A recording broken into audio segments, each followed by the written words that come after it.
The amazing drama you're about to see is a matter of human record. You may believe it or not. But the real people who lived this story, they believe it. They know. They took that one step beyond. Think it's gonna rain again? Won't that be a surprise? Wait till the spring. You'll love England in the spring. Before I go to the office, I'm gonna go to customs and see if any of our stuff has arrived yet. By the way, you stay inside today and keep warm. The first 3 months of pregnancy are the toughest. For whom? You or me? Cheerio. Cheerio.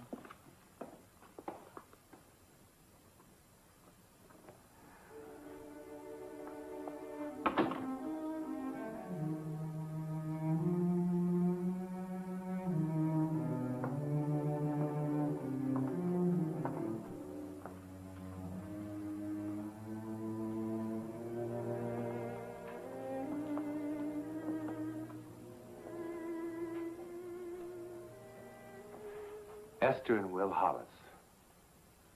He's an electronics engineer. They're both part of a brand new statistic. The tens of thousands of Americans who are sent by their firms to work everywhere in the world. The adjustment for the Hollises has on the surface been surprisingly easy. For example, they know that a shilling is 14 cents, that a chemist is a drugstore, and that a biscuit is a cracker. They also know that this house is Georgian architecture over 200 years old and drafty. But there's something about the house they don't know yet. Something terrifying.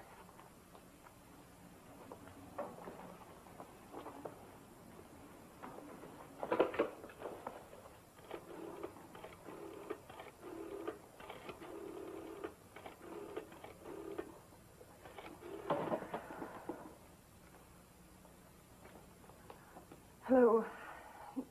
This is Mrs. Hollis. He's gone to the office. Could you please come as quickly as possible?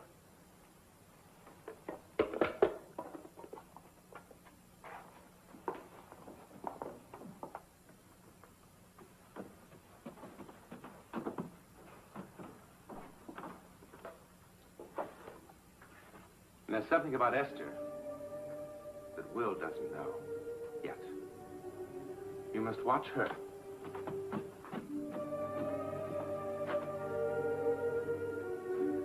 You must watch her very carefully. Her and this room.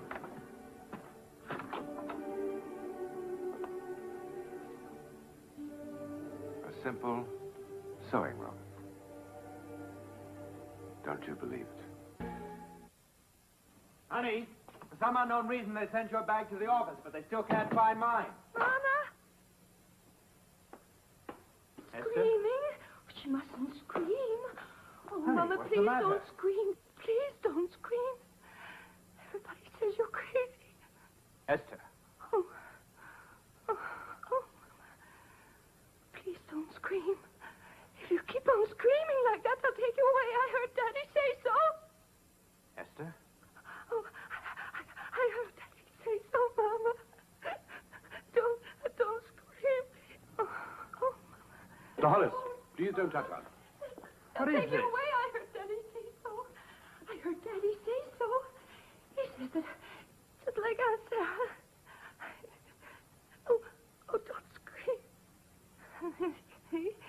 He says if I'm a good girl, I don't have to go crazy like Mama.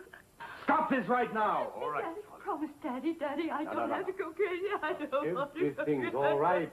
Promise me, Daddy. Now, I'm going to clap my hands, and when I do, you're going to awaken. You're going to wake up, and you'll feel absolutely wonderful.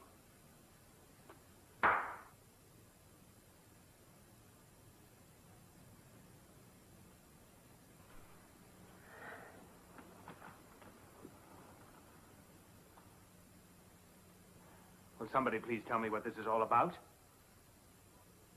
Well, somebody better start talking. Haven't you explained to your husband? No. Explain what? Honey, what's going on here?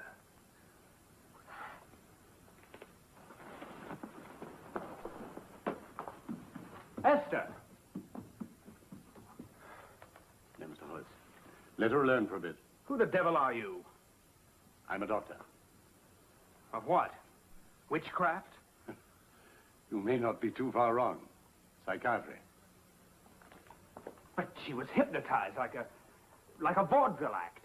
Yes, well, you know, properly used, hypnotism can prove to be a very useful tool in the practice of psychiatry. It means that you can reach the subconscious very quickly. Psychiatry? But my wife's the most level-headed, down-to-earth woman I've ever known. Mr. Hollis, your wife is living in terror. Terror? If you didn't know that, then you should. Of what? Of having the baby. Well, of course she's afraid. It's her first child. That's perfectly normal. Normal? If you're afraid that the baby may be tainted. Tainted? With what? With insanity. You mean she thinks that the child... And that she herself could go insane at any time. But that's not true, is it? No. Perfectly untrue.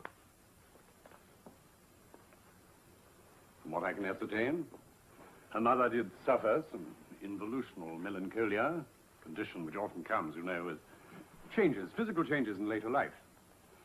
Often curable, certainly not inheritable. No, what went wrong was rarely with the great-aunt. She was, I think, something of an eccentric.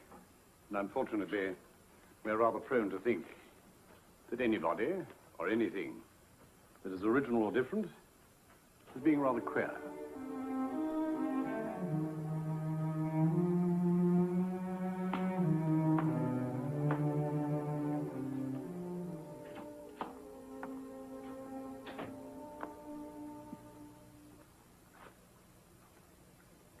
I don't want the baby. I don't care what he told you. It's not true what you think. It's all nonsense. My mother? My great-aunt? This is nonsense. The doctor says there's not a chance in the world of anything like that being inherited by you or the baby. I don't believe him. Look, in the old days, everything was tagged and labeled. If a person was eccentric, if he hung the curtains a different way, then people began to talk. One lovely, sunny Sunday morning, my mother started screaming. She could not stop screaming. And she could never stop screaming again. When is this going to happen to me? Never. Yes, it will. No. Will it happen when I'm nursing the baby? Will the baby become something so terrible in my sick mind? Something so terrible that I want to fling it... Stop it! Tear it! Rip Stop this. If I'm the lucky one, and I don't end up in that room up the stairs like my mother. Well, one day the Stop baby... it now. Come on, there's nothing the matter with you. Stop screaming. Esther, stop it! And they'll take it away. Stop it, darling. There's nothing the matter with you. Destroy it.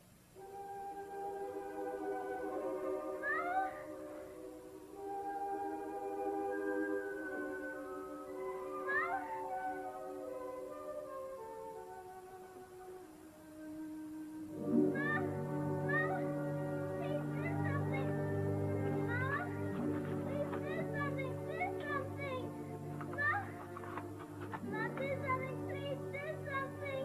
Oh, Mama, please.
matter? What is it? Did you have a nightmare or something? Honey, it's 3 o'clock in the morning. What's the matter?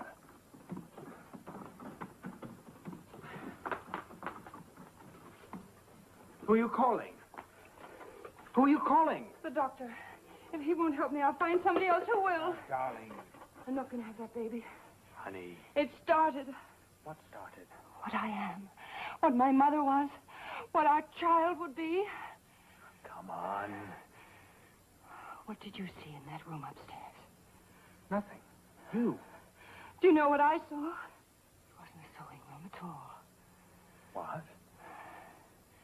It was a child's bedroom. I saw a little girl, deathly ill. You had a bad dream. Oh, it wasn't a sewing room at all. The doctor left some pills. I'll get you some water and you take a cup of it. I'll calm you down.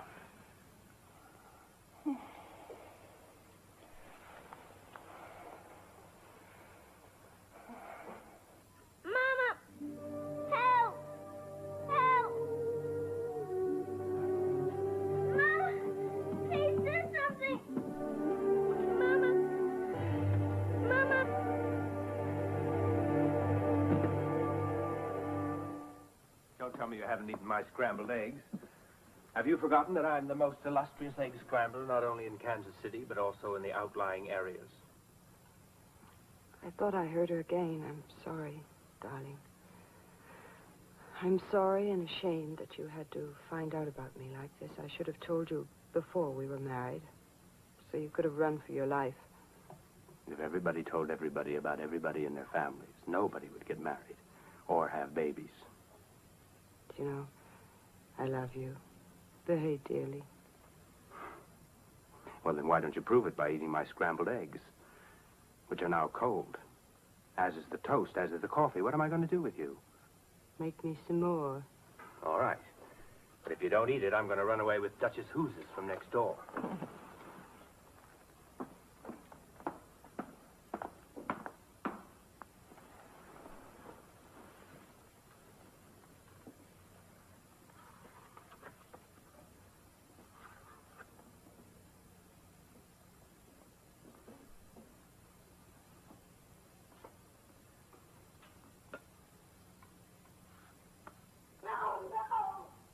I can't bear it. You must let me go to her. It's too late. It's not too late. The doctor may be able to save her. Go to her. It's too late. It's too late, I tell you. It can't be too late. I can't bear it. You must let me go to her. It's too It's late, not too Joe. late. The doctor may be able to save her. For Don't what? you see we've For killed her? 24 days of We've suffering of- killed her. Please Good let me go to her. I don't care. Joe! No, please let me. Joe, listen! No. Who are they? You saw them. Yes. You saw them too. Well, yes, of course. What are they doing here?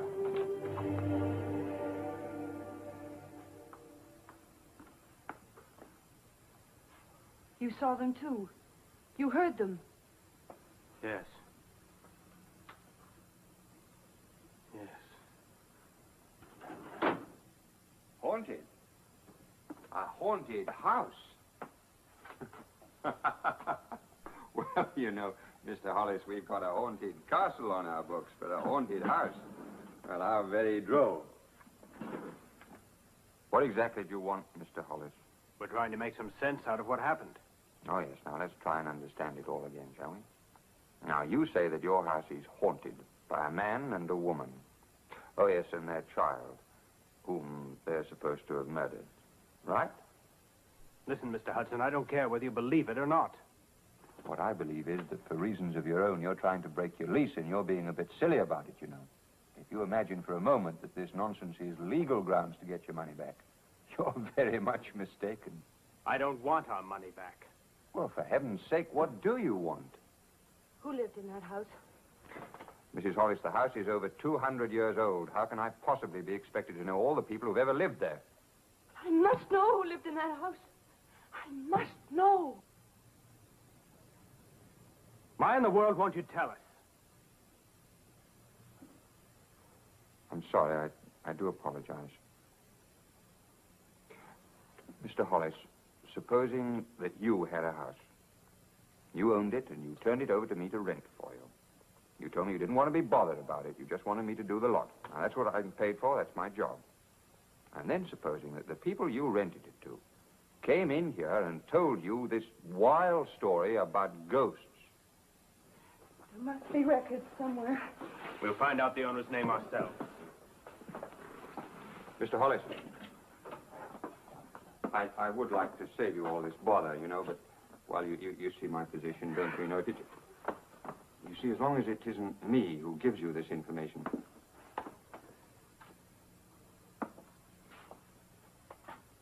Mr. Morrison, Mr. and Mrs. Hollis were here, and they're... Hollis? The young people who rented your place. Yes, that's right. Well, they say they've been seeing things and hearing things. A child. Yes, a child. In that room upstairs, that second bedroom.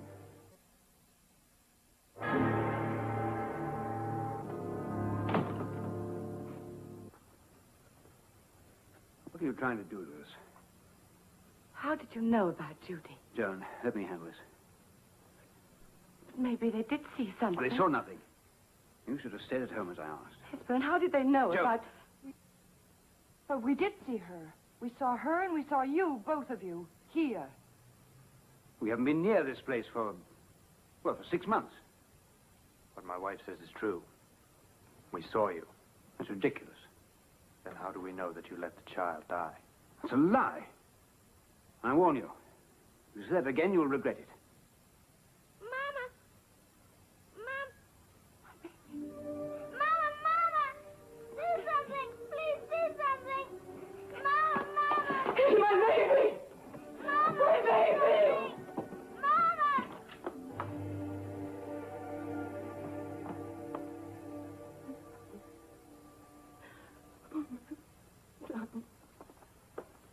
My little girl.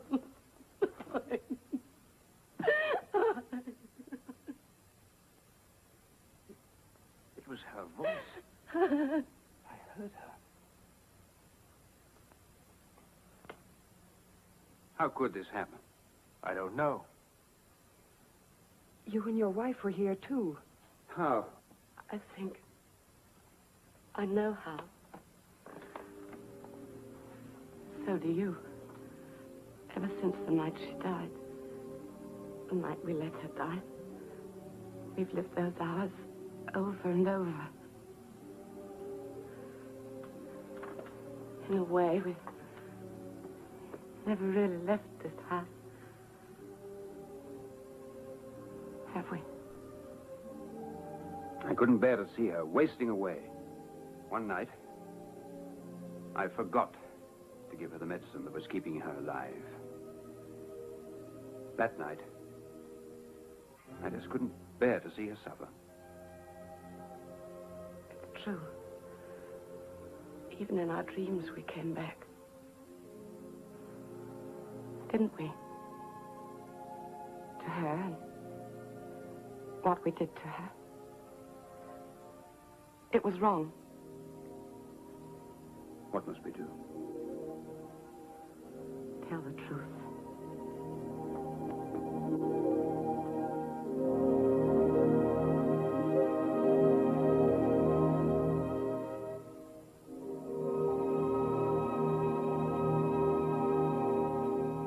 That's how it ended.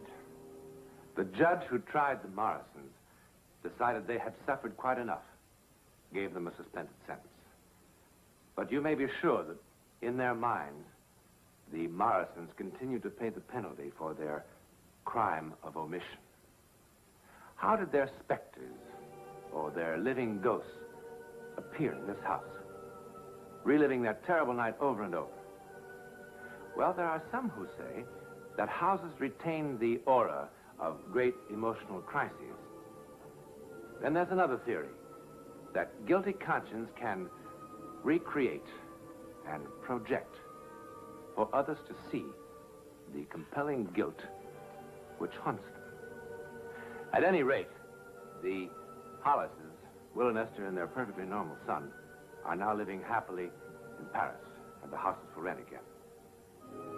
If you're interested, you may forget its morbid past. The ghosts have been laid to rest.